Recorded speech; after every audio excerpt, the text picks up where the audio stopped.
అదే సిస్టర్, వాళ్ళు ఫైల్ని కలిపిచ్చేసినట్టున్నారు. కానీ ఒకటి, చాలామందికి బుజ్జి పిన్ని ఆ కంపెనీలో పనిచేయటం ఇష్టం లేదు. ఏవేవో చేసేవాళ్ళు ఎప్పుడు కంపెనీ నుంచి వెళ్ళిపోతుందా అని ఎదురు చూస్తూ ఉన్నారు. వాళ్ళు అనుకుంది మొత్తానికి జరిగింది. పాపం సిస్టర్, ఆవిడెంత సిన్సియర్గా పనిచేసేవారో తెలుసా?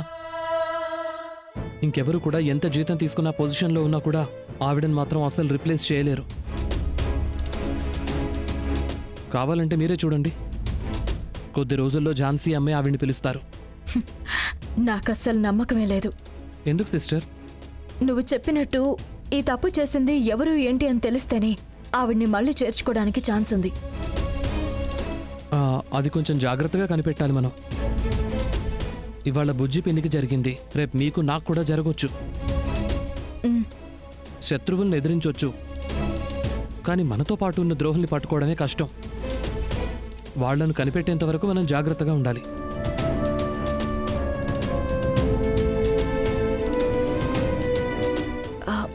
అత్తా, ఆ జయరాణి నా కొడుకుని ప్రాబ్లంలో ఇరికించాలని చూసిందా? అదేం లేదత్తయ్య.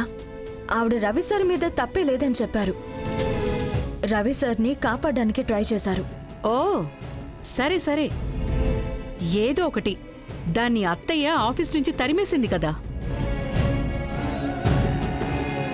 అవునత్తయ్య. ఏంటి బాధగా చెప్తున్నావు? అది ఆ ఆఫీస్ని వదిలేసిపోతేనే సంతోషం. ఇదిగో చూడు, మళ్ళీ తిరిగి తీసుకొచ్చే పనులేవి చేయకు. అలాంటి పని ఏదైనా చేసావే అనుకో, ఈ ఇంట్లో నువ్వుండవు. సరదాగా చెప్తున్నానని మాత్రం అనుకోకు, పెద్ద గొడవైపోతుంది చెప్తున్నా.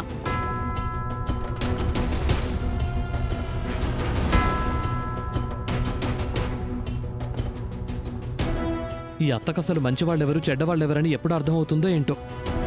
ఎందుకు ఇలా ఉన్నారో తెలియట్లేదు సిస్టర్. శేషు, ఇంకెప్పుడు అత్తయ్యని తప్పుగా మాట్లాడుకో.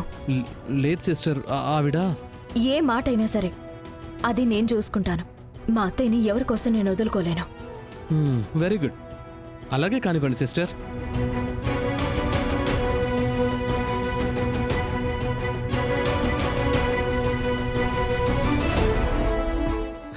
బా, ఇది ఎలా జానుతో చెప్పాలి? మనం చేసిందే తప్పు. ఆవిడ మన వల్ల ఎందుకు శిక్ష అనుభవించాలి? ఆవిడ గురించి జానుతో చెప్పి చూద్దాం.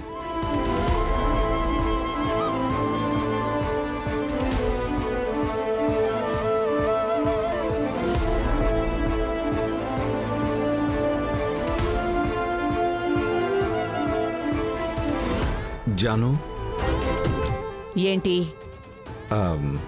అంటే ఆఫీస్లో stop it Ravi, stop it. తనకి సపోర్ట్గా మాట్లాడడానికి వచ్చావా? లేదు జాను, నేను రవి, తను ఎంత పెద్ద తప్పు చేసింది, తనని ఎలా క్షమించగలవు?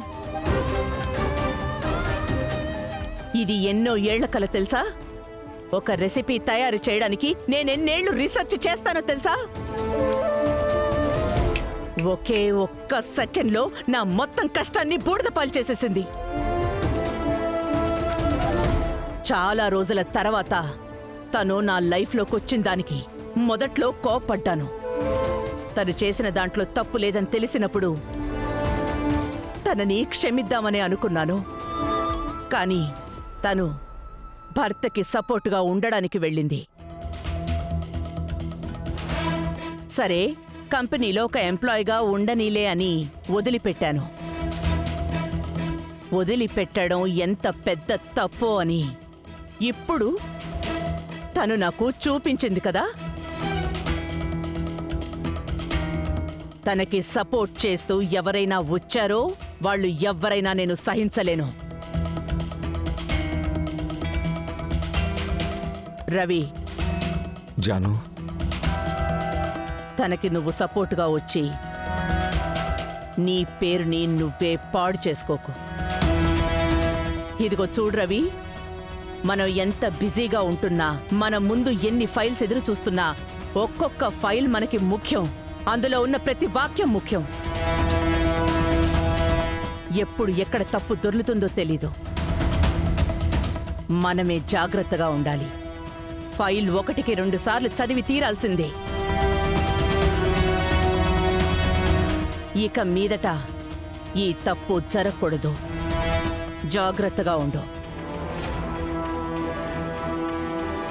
మనకున్న బలమే మనకుండే ఫోకస్. మన శత్రువులు మన ఫోకస్ ఎప్పుడు తప్పుతుందా అని ఎదురు చూస్తూ ఉంటారు. ఒక తప్పు జరిగింది. ఇదివరకు ఇలాంటి తప్పు మన కంపెనీలో జరిగిందే లేదు రవి. కొంచెం కేర్ఫుల్గా ఉండు.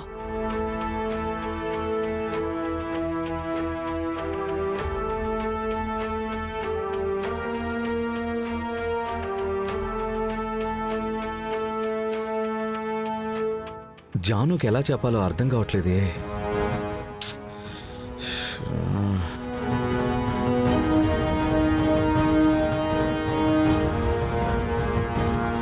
రవి సార్, ఏంటి నిజం చెప్పలేకపోయారా? అయితే లోపల ఇబ్బందిగా ఉంటుందే. లోపల రగులుతుందా ఎలాగైనా నిజం చెప్పాలి అని? కానీ చెప్తే ఏమవుతుందని మీకే తెలుసు. అందుకనే కదా ఆలోచిస్తున్నారు. అయినా మీరు చాలా ధైర్యవంతులు కదా, దేనికి భయపడరు కదా. నిజాలు మాత్రమే మాట్లాడతారు. చెప్పుండొచ్చు కదా. మీరిప్పుడే సిచ్యుయేషన్లో ఉన్నారో అదే సిచ్యుయేషన్లో నేను ఉన్నాను. జాన్సమ్మ కోపం నిప్పు లాంటిది. అది వచ్చిన ఆవిడతో పాటు పక్కన వాళ్ళని కూడా కొంచెం కొంచెంగా కాల్ చేస్తుందనే భయంతోనే నేను చెప్పకుండా ఉన్నాను. ఇప్పటికీ మా నాన్న తప్పు చేయలేదని ఆధారాలు దొరికితే నెక్స్ట్ సెకండే జాన్సమ్మ ముందుకొచ్చి నిజం చెప్పి ఇంట్లో నుంచి వెళ్ళిపోతాను. ప్లీజ్ రవి సార్, దయచేసి అర్థం చేసుకోండి. మనం చెప్పబోయే నిజం జాన్సమ్మని బాధపెడుతుంది.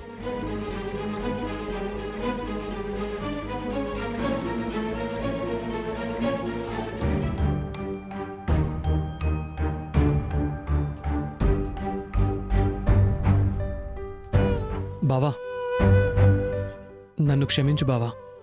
రేయ్ శేషు, నువ్వేం తప్పు చేశావనరా? నువ్వెందుకు క్షమాపణ చెప్తున్నావు?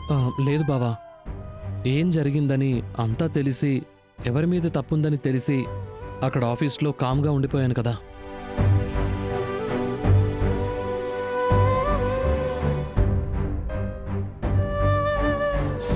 శేషు, నా మీద ప్రేమ గౌరవం ఉంటే దయచేసి ఈ విషయాన్ని ఇంకెవరికి, అంటే ఝాన్సీ అమ్మ కూడా చెప్పకూడదు. నాకు ప్రమాణం చెయ్యి.